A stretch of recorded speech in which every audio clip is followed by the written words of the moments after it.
Welcome in, everybody, to the Dynasty Doctors podcast, where we will be talking all things Dynasty fantasy football. Today, I am your host, Ryan Brown, and I am joined by my co host, my partner in crime in the lab, Mr. Anthony Gabriella Squid. How we doing? Doing wonderful today, and I am just more than thrilled to talk about my passion, talk about your passion, talk about Dynasty Fantasy Football around the clock, baby. Yes, sir. This is going to be, as I said, a dynasty fantasy football podcast. We might dabble and just mention other aspects of the fantasy football world, but we will be focusing on dynasty primarily. So we're going to start today kind of talking about the offseason. We're going to jump right in.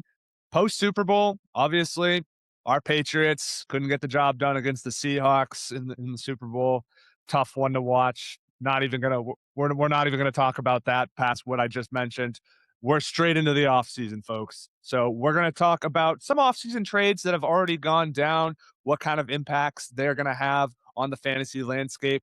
And then we're gonna give our free agent predictions as we record on this Sunday, March 8th, 2020. Have free agency on the doorstep tomorrow. So we're going to give all of our free agency predictions and previews for all the different position groups. We'll see how many players we hit on, but we're going to try and give you all the information you could ever want leading into tomorrow's free agent window opening. So without further ado, let's jump into it, Squids. First Do things it. first, off-season trades. For me, there's two big ones that I think we need to talk about.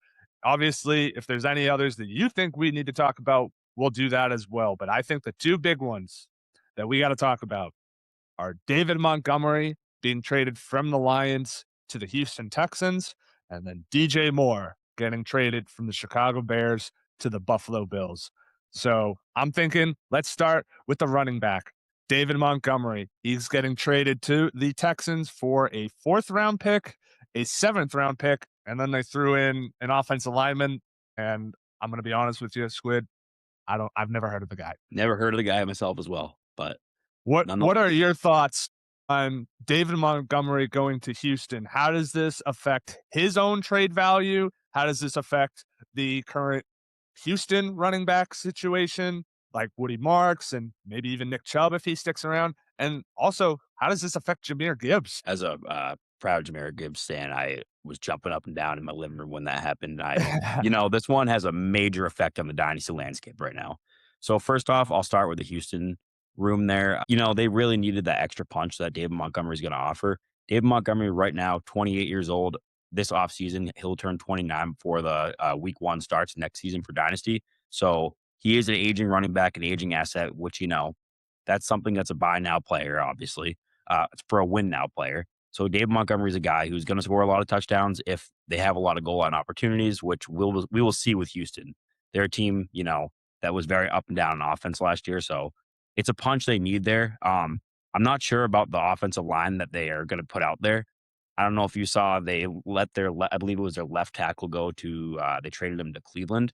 Yep. So Houston's the king right now of just trading all their offensive linemen away and hoping their quarterback and running back do something, but there's no one to block. I mean, that's my thoughts on the Houston room. Is it's going to be really tough for Montgomery to get where he wants to go because there's not much blocking, and their passing game was not great at the end of the season. Obviously, we saw that in the playoffs against the Patriots. We were picking CJ Stroud off like you wouldn't believe. And Woody Marks, he's a younger player. He's obviously going to spell David Montgomery. I see that being a 60-40 split, 60 Montgomery, 40 Marks. Marks will mostly be in for passing downs. Well, Montgomery can catch the ball a little bit. I very much see that David Montgomery is going to be that player getting the goal line work, short yardage work, and probably, I don't know, if I had to guess right now where I'm at on David Montgomery, he's a guy in the 18 to 25 range for Dynasty or fantasy running backs on the season next year. But for Dynasty, Mhm. he's a short-term play for a win-now team. Yeah, I would agree with that. I think it's going to be very interesting to see who kind of becomes the lead back coming out of training camp. in the preseason, it should be Montgomery. You don't trade the draft capital that you did and not have him be your lead back, at least at the Mhm. start of the season. But you know how well Woody Marks came on, especially towards the end of the season. He's going to be chomping at the bits to try and carve out his own role and try and take those lead back duties. So that's going to be a really interesting situation. I think in the short term, I agree with you. Montgomery definitely sees a boost in his value. It's going to just depend on how well can he work in that system. Can Houston get an actual offensive line for him to take advantage of the increased opportunities? And then hopefully, if all things go to well, yeah, I definitely think he can be in that RB2 conversation. But I think if you're looking at least in Dynasty, again, like you said, he's entering his age 29 season. So he's hitting that age 30 benchmark of where most running backs typically start to fall off production wise. So if you're trading for him or if you're looking to buy him in Dynasty, you probably want to make temper your you don't want to try to go overboard on trying to take advantage of his newfound opportunity. Now, as far as Gibbs, I mean, it's basically 1.01 in any scenario whatsoever. My question for you before we get over to Gibbs, if you were as a dynasty owner right now, you obviously have a couple different teams there. Yeah. What would you give up for Montgomery in a dynasty league? So if it's a traditional full blown dynasty and you're only got rookie picks, I Mm, mean, I'm probably I'm trying to see if I can get away with getting him for like 2/3 initially. I would say the most I would give up would be like a late second in a rookie mhm, draft. I think that that's probably would be my ceiling for this, but it also depends on your needs. Like for me in our dynasty league that we are both a part of, my running back room is very top heavy. I don't have a elite. ton of depth options. Mhm, So, like, if one or two of them go down, well, now I could be in an interesting situation. So that might affect how I would want to look at that. Now, obviously, it's the off season; nobody should be mhm, theoretically getting hurt. But like, the point still stands. Like, if you're a running back needy team, this would be a good opportunity to look at trying to get a veteran player with a proven track record that should be getting more volume and more opportunities. So it feels like a good chance to try and buy low if you can. If you're a David Montgomery holder and you feel like he's expendable, this is about as good as you're going to get in a dynasty league to try and sell as high as possible. I would not be waiting till the regular season starts to try and wait and see what happens and see if you can maximize your value even further. Because I just think there's a lot of risk in doing that because Woody Marks could end up overtaking Montgomery at some point in the season. Could be sooner than you think. The running back could the running game of the Texans could just continue to be a just a mess, yeah, putting for it sure. point blank. So of there's a lot of positive aspects of this trade, but Mhm, you also have to take it into account that there are some potential negatives in going because obviously that Detroit rushing attack was amazing, and now he's mhm. coming into a system where it has not excelled. So Not been amazing. no, so it's gonna be interesting. I think the safe way to view Montgomery, if you're looking at him in Dynasty, is treat him as an RB3. His floor should be flex value. His ceiling should be an RB2. But if you can try and get him on the low, I feel like there's not a whole lot of negative connotation in doing Mhm. so as long as you're in a contending situation. If you're in a rebuilding situation, I don't really think it's worth it just given his age. But if you need someone to hold over, if you can buy on the real low, I think that's okay too. And for anyone who is rebuilding, for the love of God, sell. If you Yeah. have David Montgomery, let the offseason hype happen. Let the NFL draft pass, get into mini camps and maybe even training camp, and everyone's talking about how hard David Montgomery's hitting these holes. And then maybe you get a Mhm. top of the second round pick for a guy like that. But he's aging out. Running backs past 30, there's a cliff. We all know it. So at that point, unless you're a top tier talent like a Jahmyr Gibbs, Bijan Robinson, which is a great transition. You don't really want to be holding on to a player like that too long, especially if you're rebuilding. 100%. Now let's transition to the other big trade that I'd like to talk about, and that's DJ Moore. He got traded along with a fifth round pick to the Bills for a second round pick. So a 2-5 swap there to get DJ Moore over to Buffalo. What are your thoughts on this from both perspectives? So, how does this affect the receivers in the Bears room, and how does this affect Moore and his newfound teammates in Buffalo? Absolutely. I mean, it's exciting from both sides. And before I move on, I just want to go back real quick, reference one quick thing, your point to Jahmyr Gibbs. He's the 101 unless someone else signs there. For a Yeah, redraft, he's the 100%. 101. If someone or startups, to be completely honest, he's up there. Obviously, if somebody else signs there, it's a different story. If they bring in a Tyler Algier, that's a different story. But yeah, Gibbs is that guy now. Moving on to what you said with Chicago Bears locker room and the Chicago Bears receiver room and the Buffalo Bills receiver room, there's major impacts here. The first thing that's I'm going to start with is the Buffalo Bills. Josh Allen clearly was lacking targets last year. It's very well known. There wasn't enough receivers. Khalil Shakir was their, top receiver. He's nothing more than really a wide receiver three flex type player, not the highest of ceilings. DJ Moore, while inconsistent, he is a really good player in the right systems. And I believe the offensive coordinator back for the Panthers back in the day when DJ Moore got drafted was Joe Brady, who's now the head coach of the Buffalo Bills. And they went after and tracked down DJ Moore, got him. I thought they paid a little too much for him, but I do think that it is an opportunity for Josh Allen to thrive. It's going to obviously have his stock go higher, but that should bolster the passing game there in Buffalo. And as far as the receiver rooms go, so on the Buffalo side of things, very exciting for Buffalo Bills. I still think they're going to add more on top of just DJ Moore. I truly believe they're in a win now mode. Josh Allen's not getting any younger, and those quarterbacks that take a lot of hits. You got to surround them as much as you can in his prime. Yeah. As far as Chicago Bears, and then I'll hand it over to you real quick. I do think that I am one of the biggest Luther Burden truthers on planet Earth. I having no shares of him. I want him badly. I've made trade offers, have gotten declined. Obviously, a lot of guys aren't giving up Luther Burden. If you look at his yards per route run, it's pretty impressive. He's just a guy that I think is going to have an absolute monster season next year. Rome Odunze, he was cooking before the injury last season, and then he came back and looked like a shell of himself. But we could attribute that to injury. And then obviously you got Colston Loveland there and whatever else they bring in. It's going to be a pretty crowded room. So I still think there's going to be a little inconsistency, but the ceiling for that offense is going to blow the top off for now. Now the targets are a little more focused with DJ Moore gone. 100%. I think the biggest thing you mentioned about DJ Moore going to Buffalo is exactly who his new head coach is now, Joe Brady. When he was in Carolina and he was the offense coordinator there in Carolina in 2020 and 2021, back-to-back 1,100-yard seasons for the Panthers.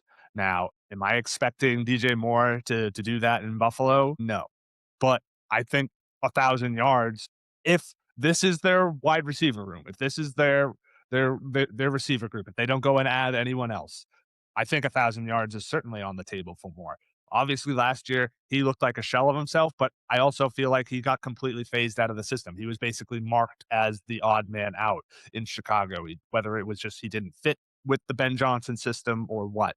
It just wasn't working out last year for him. So I think this is a great move in real life for Chicago. I think Buffalo, like you said, I agree. I think they overpaid a little. And then they also went and just guaranteed his complete salary for the next 3 years. That's crazy. Like in real life, that's a bold move from a guy who said from a GM who has on the record gone onto their sports talk radio shows and been like, yeah, our wide receivers are fine. I don't know what you guys are complaining about. We got plenty of talent. We're good. And then he goes and does this. So Move of little desperation, if you will. yeah, little desperate if you ask me. But And DJ Moore, is he turning 29 this offseason, or is he already 29? I believe he's he turning 29 this offseason. yeah, he'll be 29 going into the season. So to guarantee, I mean, he should be in the prime of his career, like tail end of his prime. But like That's a lot for a guy who set career worst almost across the board last year. So they're betting on him to be the guy that was excelling in Carolina and excelling in Chicago pre Ben Johnson arrival. So from a fantasy perspective, I think you right now you got to view him in the wide receiver. So you got to view him in the wide receiver probably three, maybe two conversation. I mean, I could see a world where he just excels. Josh Allen just absolutely uses and abuses him left and right because he's sick of his tight ends being hurt and unavailable. He doesn't want to dump it off to James Cook left and right. And you can only pepper Shakir with so many targets. I know they paid him. I know he was very good last year, but like you said, he's not supposed to be a team's number one receiver. He's not a game breaker by any means, but he's a, No, a serviceable player, but, more. He's a touchdown threat. He's great when it comes to the ball in his hands and yards after contact. He's a good yak guy. yeah. So it really just depends on which version of Moore, at least when you're looking at this from a fantasy perspective, what version do you think of DJ Moore you're going to get? If it's the one that the Bills think they're getting, then buy. But if you're thinking like last year wasn't a fluke and that they Ben Johnson saw something in DJ Moore that said, "Oh, this guy's not it," and you think the Bills are overpaying and his best days are behind him, then it's just probably a situation to avoid until you see how it actually unfolds on the field. So right My question now, for you, real yeah, quick with DJ Moore, what would be your range of outcomes for him? Top top finish versus bottom finish I next mean, season. I think I think his ceiling is uh top 15. Like I could see him being like wide receiver, say 14 or 15. I think his floor is probably wide receiver, like just throwing out a rough number here, like wide receiver 32 or 33. Like, Mhm, mhm. so like I think this is a massive range of outcomes. I don't think this is a sure thing. I would feel much better once I actually see the finished like wide receiver group. And if they don't add anything, it would be like, okay, all right, they didn't draft anyone, they didn't add anyone. Like this is DJ Moore and Shakir with some help from tight end and running back. And that's it. I would feel a lot better in that. But right now, pre free agency, pre draft, I can't I'm not jumping the gun and trying to just smash accept like DJ Moore stocks. Like I'm not I'm on a wait and see with DJ Moore right now. Mhm. Like it just given what is there currently and what more could be added, I'm treating him as a wide receiver 3. If if nothing else gets added, then I would be willing to at least contemplate paying for wide receiver 2 prices, but I'd prefer to wait this one out and see how it actually plays out. I don't feel great about this one. Stars align, I'd say my ceiling for DJ Moore is going to be wide receiver 10 on the Mm, season. If Josh Allen's on a heater all season. He's throwing well. They're not as run heavy of an offense, which, in my opinion, they've been a super run heavy offense the past few years, which has been super frustrating, to be honest, for anyone who owns a passing game weapon for them besides James Cook, who's catching out of the backfield. So if the stars align, you could have yourself a top 10 wide receiver. I wouldn't bank on it, but it's a possibility. It's a range of outcomes. mhm. Yeah, I 100% agree. We'll have to see what the Bills do in free agency and the draft if they decide to add to that room further. Any other trades you think we should talk about? To be honest, I don't think there's anything else enough of relevance besides on the defensive end of the football, but we're not going to touch too much on defense here when it comes to Dynasty. The only thing we'll touch about defense is during the season on defenses to pick up for upcoming weeks. So nothing on the Agreed. defensive end. But hey, if there are any IDP dynasty sickos out there at us, let us know. We don't think you exist. We but hey, if you're out there, prove us wrong. Screenshot your league, let us know. and and we'll cover it if you want us to. yeah, we'll find a way. We will do that. But I just don't think it's worth the while right now. But hey, if someone proves us wrong, we'd be happy to. So we're gonna move on to our free agency preview. We're gonna hit each of the skill positions on offense with our biggest free agency predictions for each player in that group. We'll try and hit as many names as possible, but we're gonna stick to the ones that we think will actually be have some sort of fantasy relevance, at least in 2026, if not beyond. So let's just start right at the top, the quarterbacks. There's not a ton in this free agent class, at least at the top of the food chain, but there are some interesting options. There's a couple of interesting options we can certainly talk about. So, who would you like to start off on the quarterback side of things with?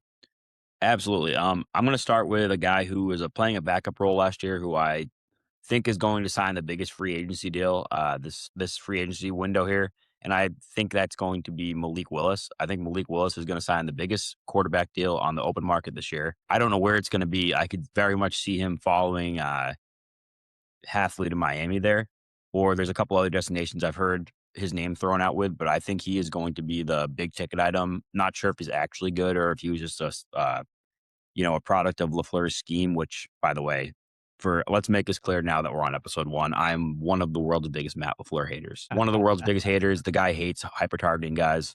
He hates it. He loves rotating super mediocre receivers, and he does have a he does do a good job of quarterbacks getting the ball out to where they need to go.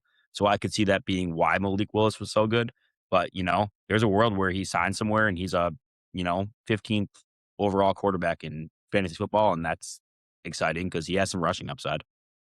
Yeah, the biggest thing is his rushing upside. Like Mhm. he absolutely has dual threat capabilities, and that's always a huge perk in fantasy football. I mean, looking at his track record over the last 2 years with Green Bay, obviously very limited opportunities, mop up duty a couple games, but he did get 3 starts with the Packers over the past 2 years. In those 3 starts, 6 total touchdowns, 3 passing touchdowns, 3 rushing touchdowns, no interceptions, only 1 fumble lost. 6 touchdowns to 1 turnover.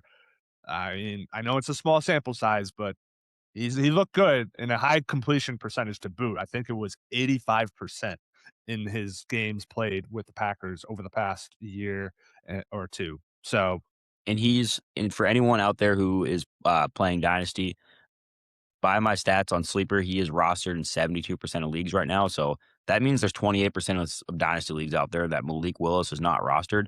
If he is not on the waiver wire in your league, go pick him up. If he's an ad drop, go pick him up right now because he is a guy that you should have at least deep on your roster. yeah, he is absolutely worth a stash just to see if it pans out. Because, like, as we were doing with the trade talk, the range of outcomes from Willis, this is going to be very wide as well. Like, absolutely QB1 potential if he capitalizes on a full-time starting gig. The rushing potential is there. If he can maintain and put up solid passing numbers as well, he'll absolutely can be a top 10 quarterback in fantasy. If things get off to a shaky start, then like you could see it being kind of like how Justin Fields got treated in New York or how he got treated in Pittsburgh, where he doesn't get much leash off the rip and he just basically gets benched if he just goes kind of south real quick. So you could end up having a quarterback one on your hands. You could also have someone who's not even a viable option whatsoever until he gets another chance. There is definitely risk with Malik Willis, but because of the range of because his ceiling is what it is, you have to at least take a chance. Now, if you're if he's not available on waivers and you're looking at or at least considering trading for him, ooh, that's a different story. What would you be willing to give up in a rookie draft in terms of draft pick compensation for Malik Willis right now? If Personally, if like for reference, I'm playing mostly in one quarterback leagues while there is super flex leagues out there. We're not Mhm. referencing super flex. So for one quarterback leagues, I mean, I'd be willing to throw a flyer out on them. Like I'm not going to give up like a good second or first round pick or anything like that. But I'm talking Yeah. like if someone's willing to part ways with them for a, I don't know, middle of the third, I would take a chance on him because, for the Yeah. next 5 seasons, say he plays good, he could be a viable starting quarterback or a good at least option. Or if you're Mhm. looking to do a player for player swap, there's some proven guys out there that are good quarterbacks that aren't like ceiling guys in dynasty fantasy football. For example, like a Jared Goff. If you can move a Jared Goff and get Willis plus, it's something I'd be interested in doing. But that's just an example of something. But I don't know. Mhm. Before we move on from Willis, what's your ideal landing spot for him? Because I have mine, but I'd like to hear yours before I say mine. Yep. I think I think he ends up in Arizona, Mhm. and I think it's because Arizona is gonna make they know what Kyler Murray was and what he was at his best, and I could see them looking at Malik Willis and being like, "We can do the same with him," even though it's a completely overhauled coaching staff. I could see the front office being like, "Let's try and recreate the magic. He was able to get us to the playoffs. He was able to lead us. We can work with a similar player archetype." I could see Arizona being where he goes, but I also think Miami is in play as well, given his coaching ties there.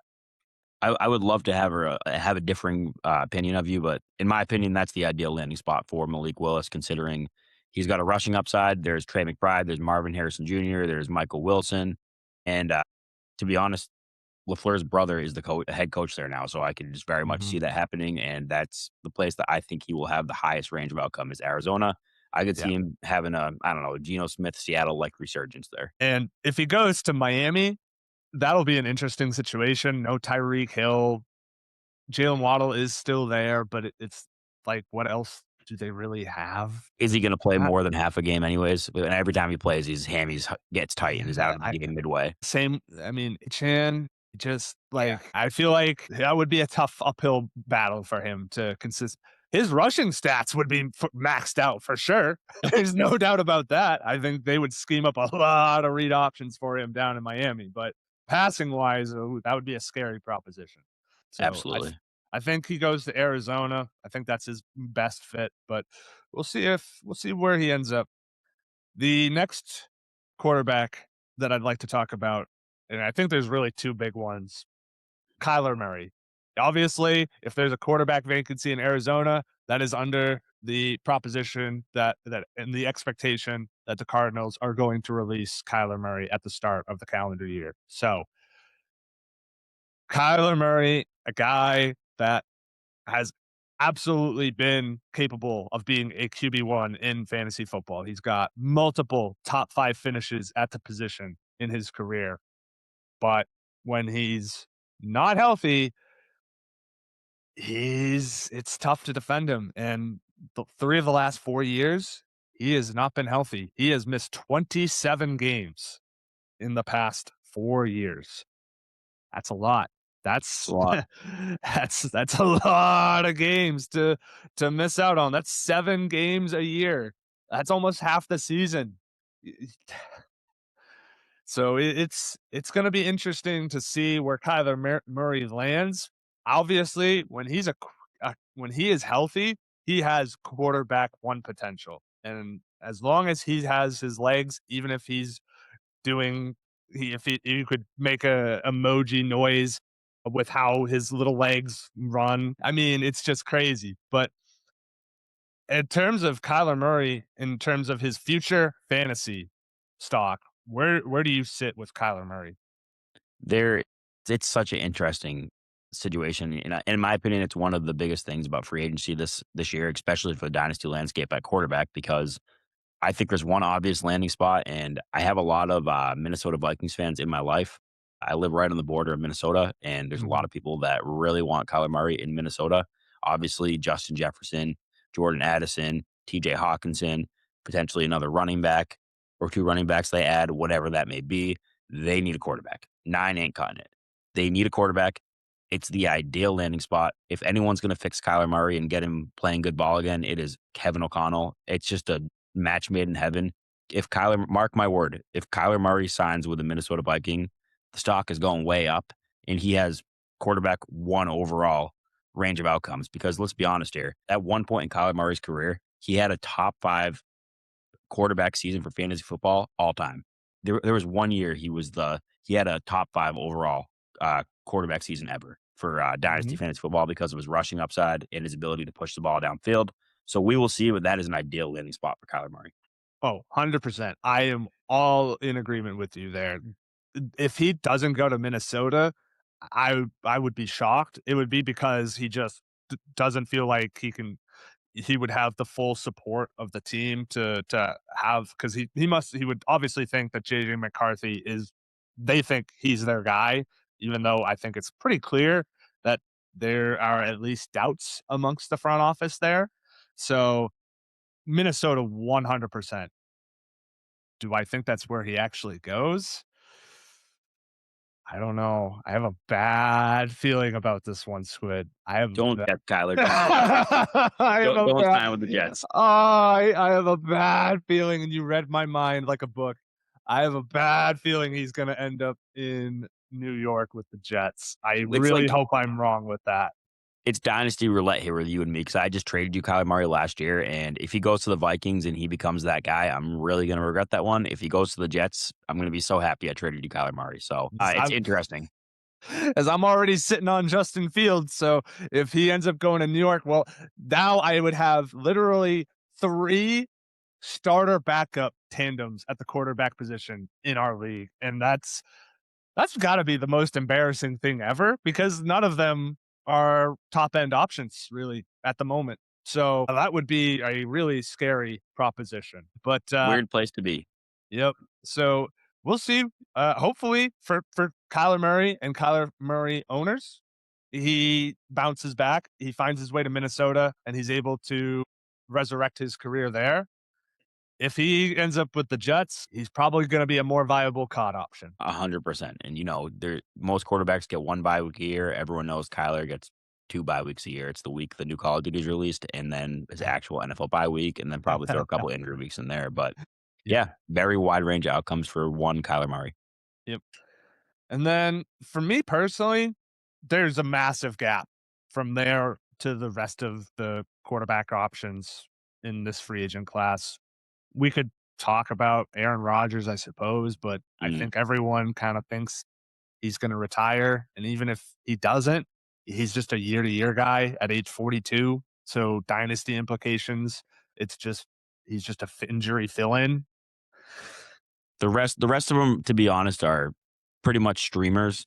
You Yeah. got guys like you mentioned. There's guys like Anthony Richardson. Maybe he gets a starting job somewhere. Maybe Miami takes him, and they're just looking for upside. If it hits, Hmm. great. If not, they have the first overall pick. You got guys like Kirk Cousins, maybe Tua Tagovailoa when he becomes a free agent, which is going to happen. Miami's already said they're going to do that. Did I say Kirk Cousins? Kirk Cousins is out there. He could sign somewhere Yep. and have a year or two. I Mhm. believe there's some Derek Carr trade talks, which I think is pretty washed. But Yeah, that's yeah, there's crazy. some smaller stuff out there. Nothing I'd be writing home about. No, those strictly guys that are should it be on your waiver wire. If they're not, I'm not trading anything for them. Just waiting and seeing if they fall, yeah, in back to the waiver wire, and then I could consider them if I'm in a quarterback need situation. But so let's move on to the next position group, running back. This at least has some juice to this class. Definitely some players that I think there's 5 players that we should talk about. We can talk about them to varying degrees. I think we have to start with the Super Bowl MVP, Kenneth Walker III. What is your expectations for Ken Walker and where he's going to land up, and what that would mean for him fantasy wise? I think Ken Walker will be the highest paid running back this free agency class. And he's a young running back, just fresh off a Super Bowl MVP. My expectations is he goes somewhere. He's the workhorse. He's been splitting carries with Charbonnet for, well, I don't know, it feels like an eternity. Um, Yeah. and he is, I mean, the ideal situation is Ken Walker goes somewhere where he's going to be the workhorse, and they have a running back that can spell him every once in a while, but not taking too many touches or goal line touches because Charbonnet was taking the goal line. He could stay in Seattle. Charbonnet's coming off a torn ACL, and that would lead to a really good start to the season. And then Charbonnet will come back and I'm sure vulture those. In my opinion, there's a couple ideal landing spots. If there's a world where he could end up at Kansas City, that would be pretty sweet for any dynasty owners of Ken Walker. There's a couple other teams out there like the Titans that could pay up for him, the Washington Commanders. But, it's exciting. I would love to see him go out on his own and find a new team and be that workhorse because he could be a top 12 dynasty running back if he is in the right situation and getting the right touches. Yeah. I think it just comes down to, do you think, because he's still age 25, like he's still got plenty in that tank, especially when you consider he, he's never had much more than like a low 60s snap percentage. Like he has never been the guy, someone that has been heavily leaned upon over the course of an entire season. Last year, he had his lowest snap percentage, 47%. He couldn't even average half of the snaps. But what it did, it kept him fresh for the entire season. His efficiency was good across the board. And then when Charbonnet went down, he exploded in the postseason. So I think there's two ways to look at Ken Walker. You could look at him as a guy that you almost kind of want to be in a timeshare because that should keep him fresh, that should keep him healthy, that should keep his efficiency numbers up, and it should at least help mitigate any loss in volume that he might not be getting that he probably should be getting. But if you want him to get that full volume to be that workhorse, if he gets paid like one, well, now it's like we'll have to see if he can hold up to a workhorse load because he's never had that opportunity to really do so. So there are some question marks, but no doubt if he is a workhorse back, RB1. He absolutely has RB1 potential. He's always been kind of in that RB2 range his entire career. If he gets a full gig, workhorse gig, RB1 potential in the right situation. If he goes back to Seattle, 100% agree. RB1 at the start, and then once Charbonnet gets eased back in, you probably start treating him again as an RB2, and you're probably a little disappointed. But if it keeps him on the field and he's an RB2 over the course of an entire season, I don't think anyone can really complain as long as you haven't spent some sort of crazy capital to get his services. Percent. If it's truly one, keeping him healthy, but two, you want to see that high ceiling for him. So Yeah. exciting there for Mr. Ken Walker. Do you want to go ahead with a second, or would you like me to throw one out there? Yeah, go ahead. Hit me with one. Yeah, so the next running back I think that's going to be important in this free agency class is Travis Etienne. Mm. The Jacksonville Jaguars, obviously, they had a great season last year. They turned it around with Liam Cohen. He's an offensive mastermind. He's good at getting guys in space. Travis Etienne went from being a potentially an asset that was dying in the dynasty landscape to a player that got rejuvenated and now will probably get one of the biggest free agency contracts. I've been hearing a lot of smoke about Travis Etienne to the Chiefs. We'll see. They need a running back. They need running back help. They're bad. He's an exciting player. He's a guy, again, that could be a top 12 running back one in a fantasy football next season for Dynasty. The outlook is great. He's a guy that's, still a little bit younger, and he has a ceiling of being a guy that can consistently be in your starting lineup for years to come. Long runway with Travis Etienne. I'm gonna have to kind of fact check your notes before we do these pods because this is episode one. This is getting a little scary that we're on this much of the similar wavelength. I have ETN earmarked for Kansas City as the ideal spot for him as well. It just feels right. Like they need a guy that can be leaned on as a workhorse. They haven't really had one in quite some time. They've been just bouncing around with Kareem Hunt and some other like Clyde Edwards-Helaire. Like they really haven't had a guy that they've been able to just latch onto. Pacheco had his injury issues of late. Mhm. So they've just been mixing and matching for the last couple of years. They just haven't had a workhorse in some time. I think Travis Etienne would be the perfect guy for them. I just don't know if the Chiefs are going to pony up to actually pay for a running back this year, knowing Mahomes might not be ready for the start of the season. And if he's not ready to go, and if Travis Kelsey changes his mind and decides to retire, well, I mean, you're looking Right. at a team that's just going to be a shell of themselves. They already traded their top corner, their second corner, and their safety are free agents. Like, I know that's the defense side of the ball, but when you kind of take into the Chiefs as a whole, I'm not sure you're going to be paying top of the market value for one of the best running backs unless you think you're going to be in a position to contend. So for fantasy, for purposes, I hope he goes to the Chiefs. That would be a slam dunk. I just don't know if the Chiefs are actually going to pony up to do it.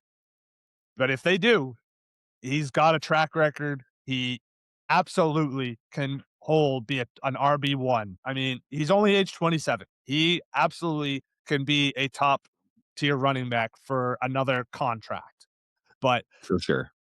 he just has to go to the right spot. I don't think he's going back to Jacksonville. I don't see a reunion happening on that front. I think it's clear they're going to go with Baishal Tutin and somebody else that they Mhm. think they can get for cheaper, whether it's through the draft or through free agency. But Etn of the Chiefs just makes so much sense. Just a guy that can handle a target share, a guy that can handle a heavy workload. I think it's just obvious that 2024 was kind of a fluke, an aberration, if you Mhm. will, and his other 3 seasons speak for themselves. So, if I'm the Chiefs, I'd like to get ETN if I could. I just don't know if they're gonna pony up. Fantasy purposes, slam dunk. Absolutely. Alright, next guy that I would like to talk about because it's a very interesting player, especially in the fantasy world. Kenneth Gainwell. Mhm. So he's never been a lead back in his entire career. All of a sudden, he goes to Pittsburgh and he just becomes a PPR god. 73 receptions last year. The only 3 running backs who had more receptions last year were absolute dynamite studs. CMC, Bijan Robinson, Jameer Gibbs. So you're Insane. I mean, that's insane. That's a great floor for a guy like that. The problem is, can he repeat that? Can he repeat that? It really just depends where he is. If Aaron Rodgers plays another season, Kenneth Gainwell will be back in Pittsburgh because I've never seen someone hype a dude up like Aaron Rodgers hyped up Kenneth Gainwell. I mean, you'd think he was prime Calvin Johnson the way he was catching that ball. Rodgers was audibling, sending him out on go routes whenever he could. It was I don't know what was happening. But yeah, Kenneth Gainwell is a good player. I could very much see him finding a team where they have a good goal line, heavier setback, and then they pair him and put him in more in the hurry up offense, passing game, third down type back. But in the end of the day, I'm not a player that I want to. He's not a player I'm going to want to give a 75% workload to. I think Mhm, he's a 5% of the workload type of guy, if at best case scenario. But if yeah. you end up in the right situation where he's, I don't know, alongside another heavier back, like say he ends up in Washington with Jaden Daniels, you know, he could be a top 20 running back in fantasy football next year. So he's an exciting player. And yeah, he can catch the ball. So I'm excited to see what happens with Kenneth Gainwell. I think you nailed it. It's where he goes. If he goes back to Pittsburgh, that then absolutely he was running back 18 last year or 17 rather. Running back 17 in full PPR leagues last year. And Jalen Warren was running back 18. So that system can support 2 top 20 running backs in Mhm. PPR. So at least if you're a Kenneth Gainwell governor, you would probably want him to go back, especially if Rodgers is back. If he goes somewhere else, you want him to go to a quarterback that's probably mobile and will have a lot of opportunities where he'll be scrambling and potentially looking to dump off to try when he's trying to scramble for his life. I like Washington. I also think that Denver could be a sneaky good option for him. I think if you pair him with RJ Harvey, I know RJ Harvey is kind of finding his way into the league still, but I think that could be an interesting tandem for Bo Nix to utilize. And I think you could get similar production out of him. But I agree. Just I don't know if he's a guy that I want getting 75% of the carries. I think he's a guy that I want out there on every single passing down and then sprinkle in some carries just to keep the defense honest. Absolutely. Just for the sake of time, let's move on to the next running back here. a guy I have on my list, I don't know if he was on your, 5 that you found noteworthy, but he is the backup to Bijan Robinson, and that is Tyler Algier. He's a little bit of a, bigger back, heavier back. He is gonna be great around the goal line, and I think, to be honest, he's a good enough running back. He deserves a chance to be a team's number 1. I do think I skipped over one guy that is also, a little bit hotter of a commodity on the market, but Tyler Algier is a back that I'm interested maybe to see if he can end up in a place like Minnesota or something, a place Mhm. that he's going to have a chance to be a RB1 in a good offense and, maybe have a running back, high end running back 3, low end running back 2 ceiling. I agree with that. I'm just I guess my brain is so used to just seeing him as being the, like, starting running back cuck that in fantasy terms, like, he's always vulturing touchdowns from Bijan or whoever is the lead back in his team. It would be so weird seeing him get a lead back role. I Mhm. just it would just be so weird, but I definitely think he's capable of it. I mean, you look at his stats across the board, whether it's efficiency, volume, just like he's shown that he's capable in moments. Now, consistency, we'll have to see over the course of a season, but in small spurts, like there's no reason to believe Tyler Algier cannot be a capable starting running back in this league, and that is always going to have fantasy relevance. As long as you have opportunity, as long as you have volume, you've got a chance to be a player in the fantasy world. So, depending on where he goes, I definitely could see him being in that RB2, RB3 mix. For those of you who aren't in our dynasty league, Brownie he has Bijan on his team, so Algier's been vulturing him for a long time, and I have Jahmyr Gibbs, and David Montgomery has been vulturing me for a long time, so we're gonna be 2 happy guys here. Both of those guys, well, Montgomery's already gone, so I might already be in the clear as long as they don't sign, like, Tyler Algier to Yeah. Detroit. So, I'm already happy as long as it stays, and I'm sure Brownie will be thrilled if, Mr. Tyler Algier is gone and they let Bijan cook. Yeah, that was, definitely not spoken from a bad place, I swear, promise. But, the last guy that I would like to talk about, that I think at least is worth talking about, I think there could be one more, but I would like to talk about Rico Dowdle. That's the I guy I said I skipped over. Yep.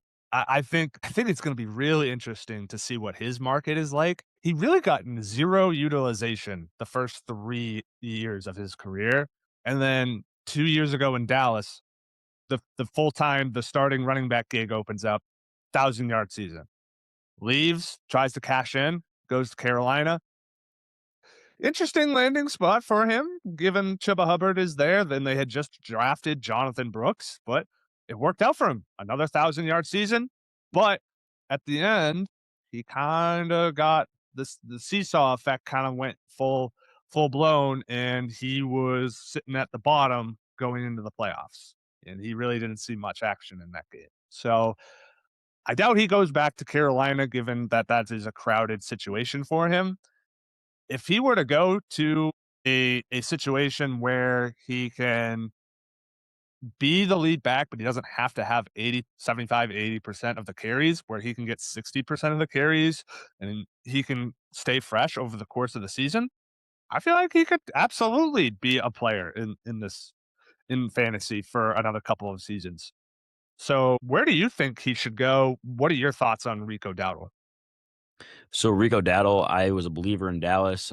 I did not like the landing spot in Carolina last year. When he got the chance, he had a couple 200-yard games. Those were absurd. He was just cooking for those couple weeks, and then he faded off. And in my opinion, I think Rico Dowdle is a running back that needs to be in a committee because I just don't feel like he can take the whole workload. I think he's good, not great. Yeah. He's a good running back, but I think he gets beat up easily. And then I just don't think he's a guy that's going to last throughout the year physically.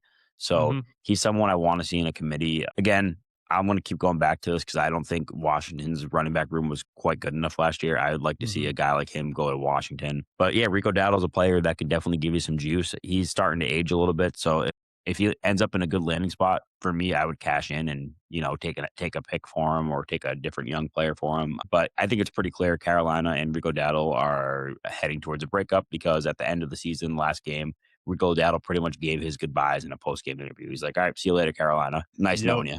I think if he were to go somewhere, I would like if he couldn't say if Kansas City were out of the picture, I think Kansas City could be a really intriguing option if they paired him with, say, a rookie running back. Mhm.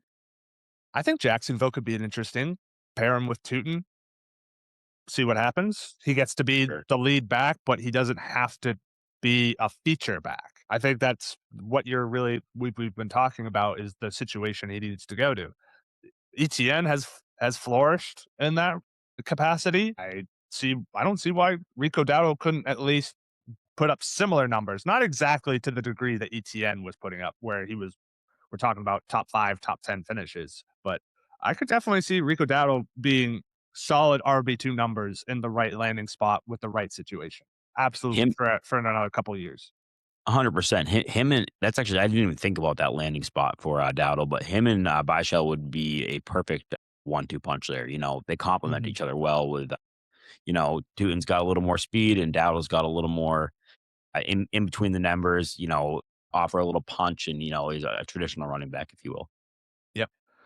All right. Unless you've got another running back off the top of your head, I think we'll move on to wide receiver.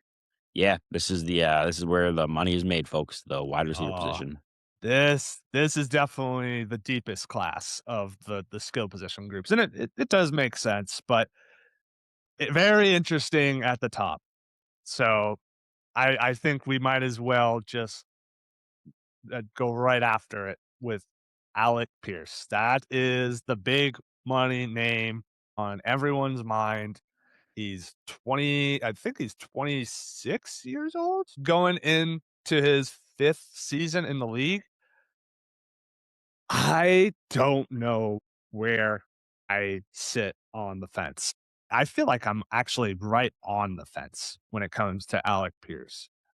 Because on one hand, you've got a guy that over the course of 4 seasons has only had more than 6 catches in a game once in his entire career. On the other hand, you've got a guy that has proven himself to be one of, if not the best, vertical deep threat options in the entire league.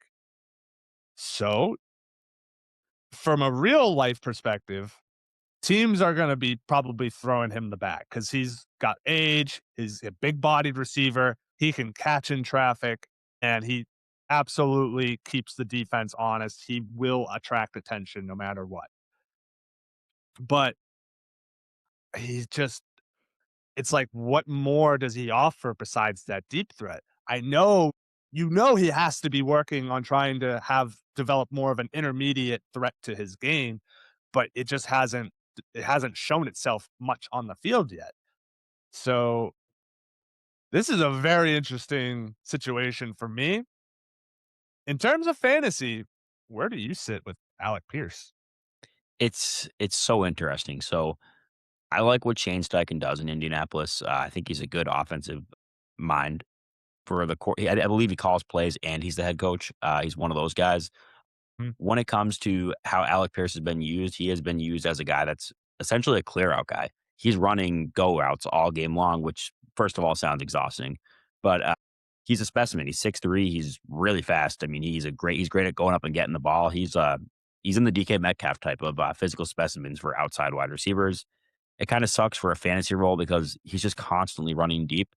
We don't really know if he can do the underneath stuff because, quite honestly, like Indianapolis has so many guys that are primarily underneath wide receivers when it comes to Josh Downs and Michael Pittman and even Tyler Warren. They're all short yardage catch guys with yak abilities. So they don't really need Alec Pierce running those short routes. So for me, it's like I'm curious if he's going to end up on a new team and start running those routes and become a fantasy football superstar, or if he's just kind of a clear out guy. And I know one of the terms now used in the Dynasty world is a sacrificial X receiver. He is quite honestly one of those guys that I could see going either way, like you said.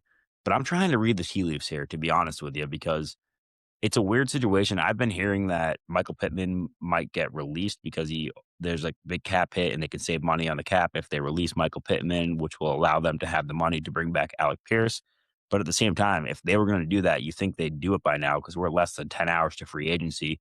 They could have mhm. released him and re-signed Pittman already, and re-signed Pierce already. So that tells me Alec Pierce is gone because I just don't see how they're going to bring him back if they haven't let Pittman go yet, and they haven't made those moves. So I see Pierce going to a new Mhm. team, and I mean, it depends where he lands, but if he goes to the right spot, Mhm. I mean, he could absolutely go nuclear.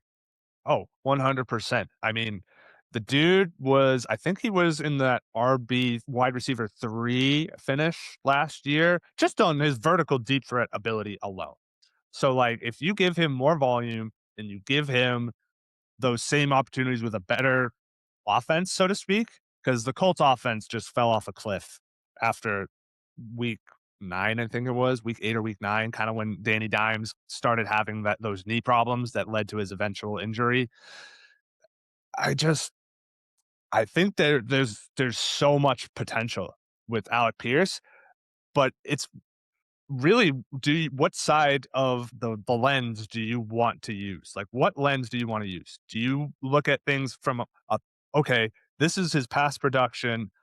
He's never shown the ability to do this, so he must not be capable of it because his coaching staff didn't believe it, and so I should temper my expectations for where he goes next because who knows if he can even run if he can handle an increased workload, or do you just see it as no, like you said, they had all these underneath intermediate options. They just didn't need him to be there. They needed him to be their X guy solely, purpose for that. If he goes to a different team that uses him in multiple facets, I mean, he could be a steal right now in the dynasty landscape. So for me personally, I'm willing to take that chance as a dynasty manager. Mhm. If you're thinking about getting Alec Pierce, it's now. Do it Mhm. before he signs with somebody. Because once he signs with another team, the hype of is probably going to go through the roof in terms of, oh my God, Alec Pierce breakout loading, blah, blah, blah, blah, blah. And it's going to be tough to get his services on your team. For sure. The one exception where he goes to a new team, and I think it wouldn't be full blown, is if Tennessee paid out the wahoo for Mhm. him, because that's an interesting situation where you've got a sophomore quarterback, an okay at best offensive line, and a lot of unproven receivers. Pierce would absolutely be their wide receiver 1, but that offense was, shaky at best. So let's be brutally honest here. Yeah. But new coach in town there, new system probably in place to some degree. Maybe that makes a difference. But that a new system would mean that Cam Ward would have 2 systems in 2 years. So who knows? I think if I'm a fantasy manager, I'm looking at this as either I get Alec Pierce now or I wait and see how it plays out in the regular season. Because his range of values right now, before he lands on a team, is all over the place. If he gets a top tier role with all the volume and all the opportunity in the world and he takes advantage, top 10 receiver. Top 10 receiver absolutely is in play. If he goes to a similar situation, then and it plays out similarly to how it did in Indy, then he's just a forever X wide receiver 3. Absolutely. I guess it really depends on the landing spot. And for me, like, we're Patriots fans. If we need another guy in that room, to be completely honest. If Yep. he lands in New England and you get Drake May's deep balls compared with his biggest abilities, which is being down the field, that could be a match made in heaven. If he ends up in a crowded wide receiver room, I don't have an example off the top of my head, but let's just say he ends up going to like Washington next to Terry McLaurin, and then Mhm. they draft a guy, and all of a sudden there's 3 weapons there. Again, stock back down. So Mhm. it's a risky play for sure, and, I think he's gonna get overpaid. I think someone might regret this contract in 3 years if he's not the Yeah, player they hoped he was, so 100% agree with you. Who would you like to talk about next in the wide receiver landscape? sure. Let's stick with I'm gonna go with a old guard player here, a guy that I think could be retiring soon, but, offers a massive upside if he ends up in the right situation. That's Mike Evans. He Mhm. is a free agent, and he's probably got one more year left in him based on how he's been talking to the media. There's a chance he just goes back to Tampa Bay and everyone hates it because they have 9 receivers. There's also a chance that he leaves and goes to I don't know, San Francisco or something, and he's getting peppered with targets because let's be real, San Francisco needs some receiver help with all the injuries they sustained, and Ayuk's gone, and Kittle tore his Achilles, and Pearsall. It's to be determined if he can stay on the field. So, Mike Evans, he's a guy that I think he is a he's a wild card because he's not a guy I'm looking to have on a rebuilding roster by any means. But if you're looking at a roster that's ready to win now and Mike Evans is on your roster or you're thinking about buying Mike Evans, if he lands in a good location, he could have a monster season for you, pending if his hamstring can stay healthy, which he does not seem to be able to do. Yeah. Absolutely. If he goes back to Tampa, then I think you can safely expect him to return to his wide receiver, I would say wide receiver 2 numbers. Mhm. Just it wide receiver 1 would be on the table, but not with, like you said, not with all the weapons that they've got, all the mouths they have to feed there in Tampa. If he bounces back from his injury and he goes elsewhere, I think top 15 is still in play for Mike Evans, even in his age 33 season. We can't just because last year the hamstrings and the injuries finally got the best of him. I still don't think we can just disregard the fact that in the prior 11 seasons, 1,000 yards every single season, as reliable as basically anyone has ever been in the history of the league. It's So, Jerry Rice and Mike Evans' reliability. I yep. mean, it's unbelievable. So So if he goes elsewhere, I I I think it's an absolute he's definitely a slam dunk option for a contender. I would certainly want his services for the right price, but if he returns to Tampa, I would have to really feel good about my my team and being in the lookout for needing some wide receiver starting level wide receiver on my team to be able to fork over some draft capital, knowing he's probably got another year, maybe 2 at best in him. absolutely. Yeah. It's a short term thing, but yeah, that was a quick synopsis on Mike Evans there. Mm. So who's your next receiver?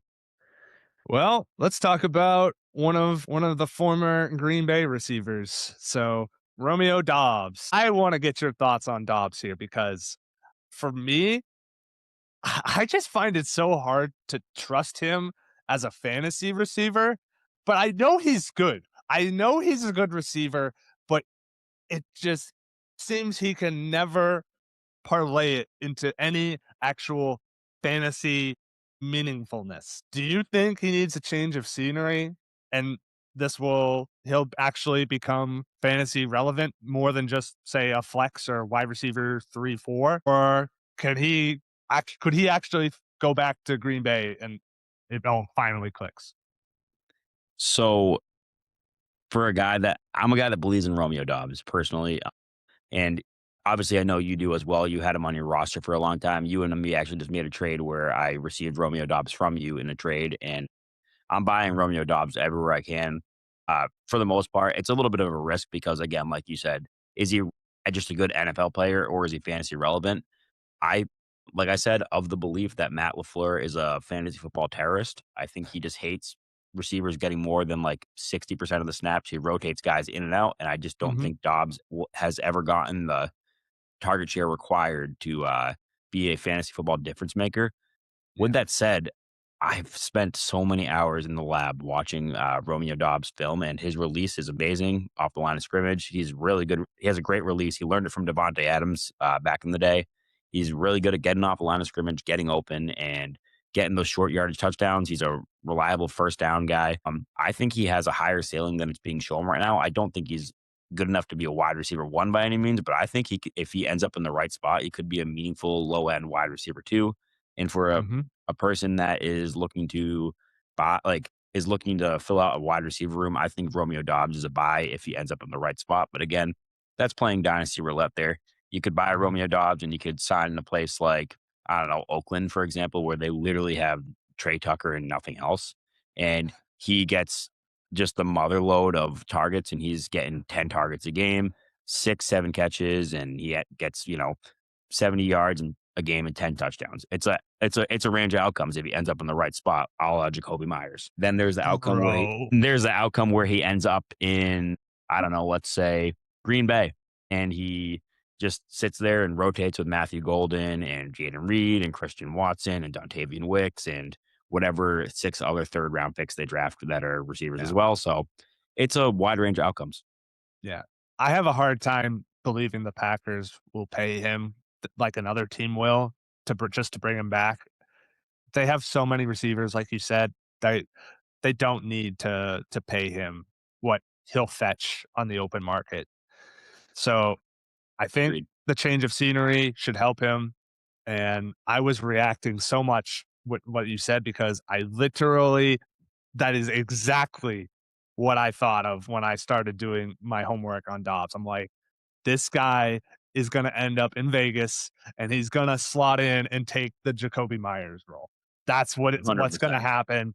I don't know if he'll be able to necessarily have what if he'll have a similar fantasy outcome as Jacoby Myers did in Vegas, where he was consistently a top 30 receiver, no matter which shitter the Raiders tossed out there to be his quarterback. But I feel like that would be a pretty good spot. Mendoza, you hope, assuming the Raiders draft Mendoza, Fernando Mendoza at quarterback, that would probably be a solid start. And if they have chemistry off the rip, that could be a solid. That could boom very well for his fantasy purposes. I want this one clipped. I, s- I see the image. I see Fernando Mendoza to the Raiders, him being a good NFL quarterback. They just got Kubiak from the Seahawks. Put Romeo Doubs in that JSN role. He ain't going to be JSN, but I think he could be a wide receiver too, and I think he could get a bunch of targets there, complement Yeah. Brock Bowers and GT very well, and I could Hmm. see it be a match made in heaven for anyone that is buying Romeo Doubs right now. It's a player that I'm just willing to take a chance on because his price isn't too expensive.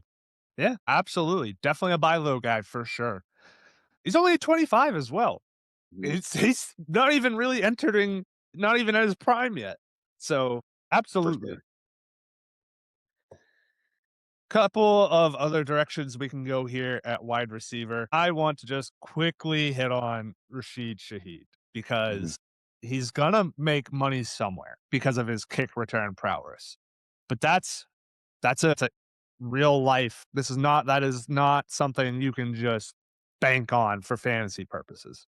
Like we need volume, we need targets, we need him to be out on the field and getting his fair share of opportunities. And he kind of wasn't getting that. He was always a boomer bust touchdown option in New Orleans, and he got even less opportunity in Seattle, minus what he did in the kick return game.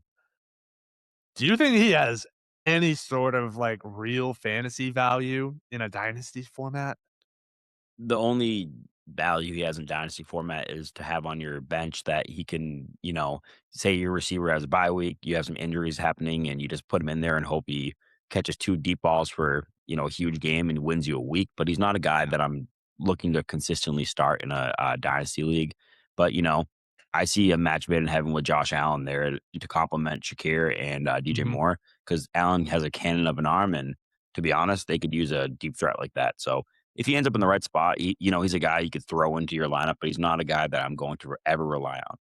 Yep, 100%. I think Buffalo could be a good spot for him. I think if Alec Pierce leaves Indy, which I think we're both in agreement he will, I think Indy would be interested in bringing him in and just being a cheaper, not as good option for a deep threat that will hopefully be able to try and keep the defense of backfield honest. So I could see that being an option. But fantasy wise, I'm not doing anything unless he's on the waiver wire.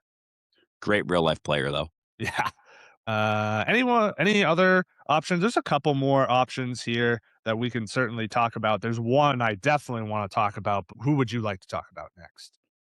The next one I'm going to talk about, I'm going to at the end I want to talk about a little a dynasty doctor prescription who are we prescribing everyone to buy. So I Yes. wait to say who that's going to be. I There's a bet we're guy that I gonna have in have the mind. same guy. We're gonna have the same guy. I would bet a large sum of money, but please continue. Okay, so I won't talk about the guy that I'm going. You know what? You go who's next on your list because I don't want to give anything away. Okay. So the next person on my list, because I didn't go in any particular order, is Jawan Jennings. Okay. I I like what he brings to the table, specifically in San Francisco.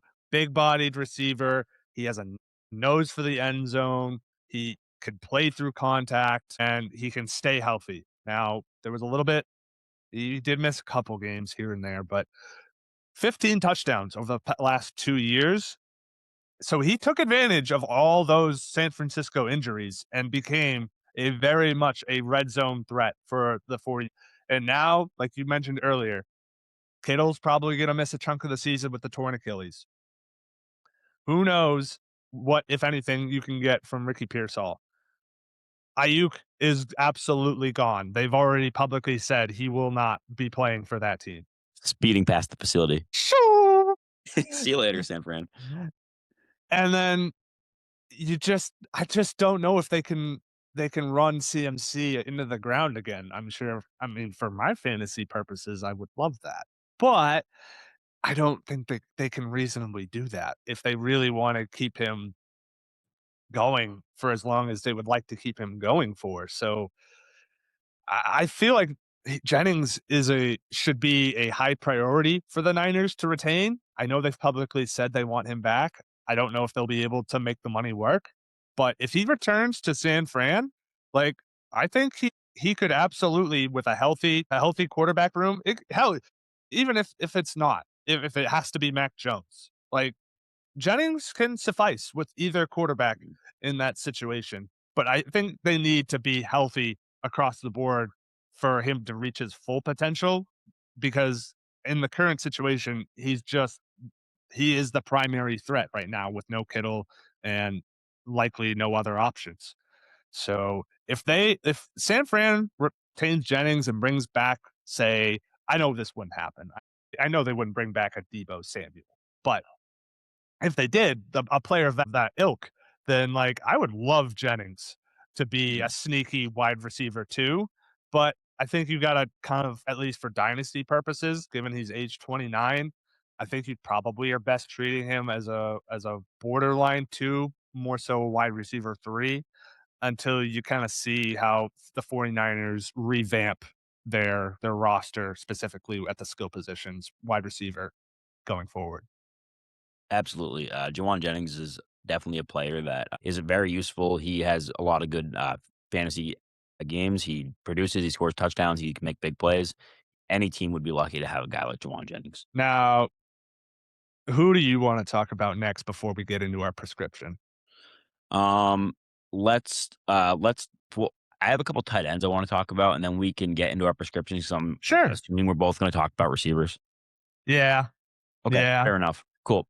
Um, there's a couple tight ends on the board that I think might have a little bit of value. We could touch on them quick, and then get to 100%. our doctor's prescriptions of the week, especially for the free agency window. So, Mhm. do you have the tight end you want to start with, or we can blow through them quick because I know we're running out of Yeah, time here. yeah, we can rapid fire. I mean, it's not the craziest list of guys. It's a mix of kind of ha has-beens, unproven guys, and some veterans. So, I mean, I think the biggest name out there is Isaiah Likely, Mhm.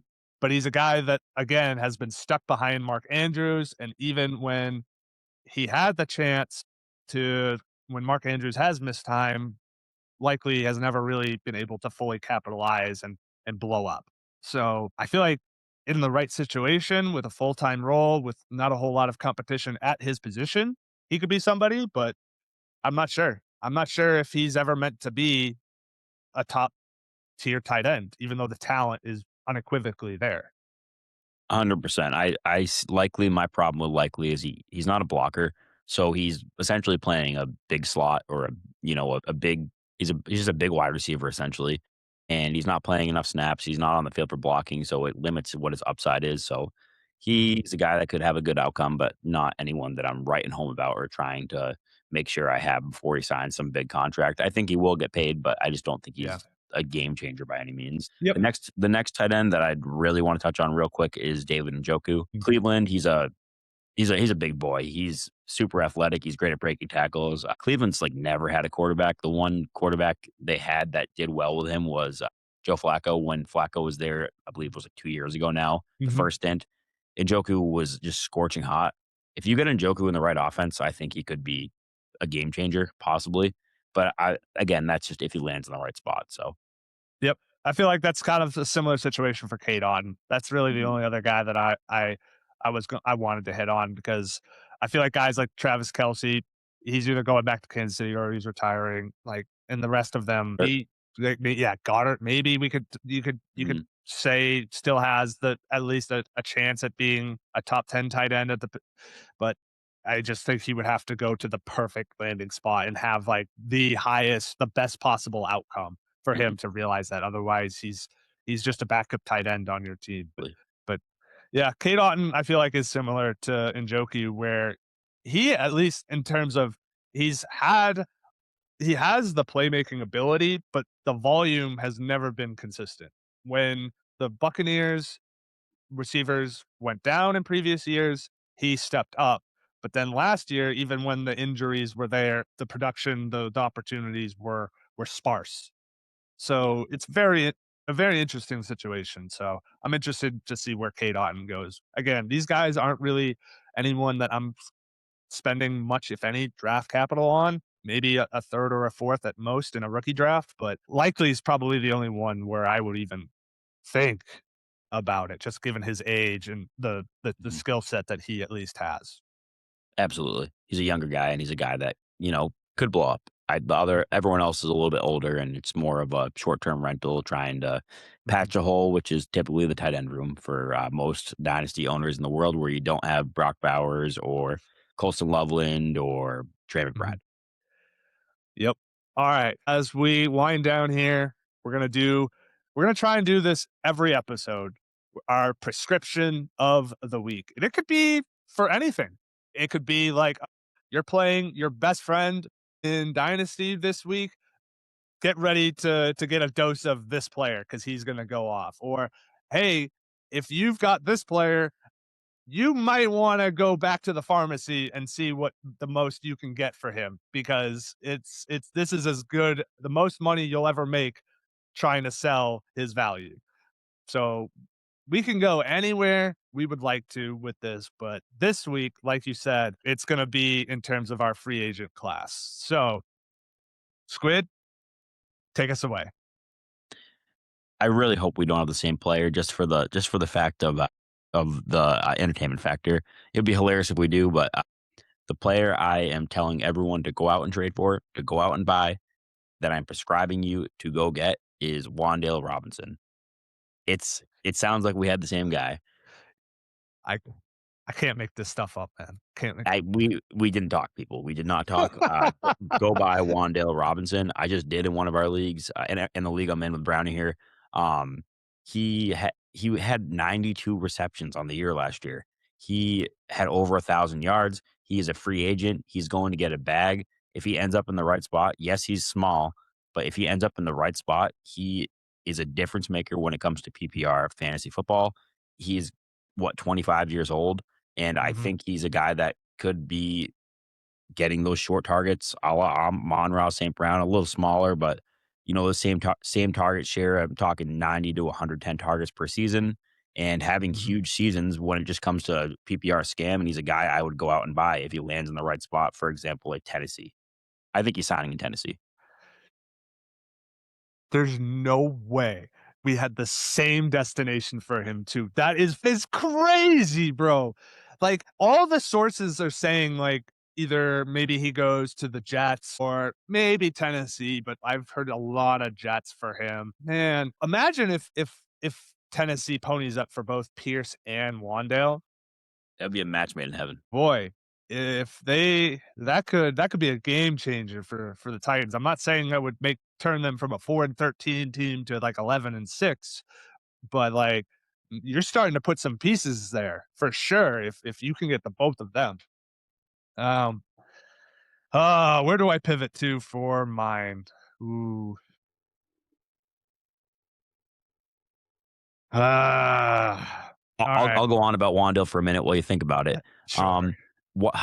He like, last season, Neighbors, obviously, we went into the year, and Malik Neighbors was the player everyone wanted, to have on that New York roster, and then he tore his ACL, and Wan'dale got the opportunity. It was him and Darius Slayton and a poo-poo platter of tight ends, Mhm, and, yeah, Wan'dale got it done. 92 catches, 1,006 yards, got in the end zone, I believe, 5 or 6 times. I think that could go up because he's just so quick, and yes, he's smaller, but he's a guy that is really good at separation. And if he's in the right system, and I believe Dayball is now the OC in Tennessee, it just makes so much sense that he's going to go to Tennessee. And that mhm, seems to be why Brownie and I are both telling everyone to go out and get Wan'dale Robinson. I'd give up a second round pick for him mhm. personally. I just traded Jaden Reed for him.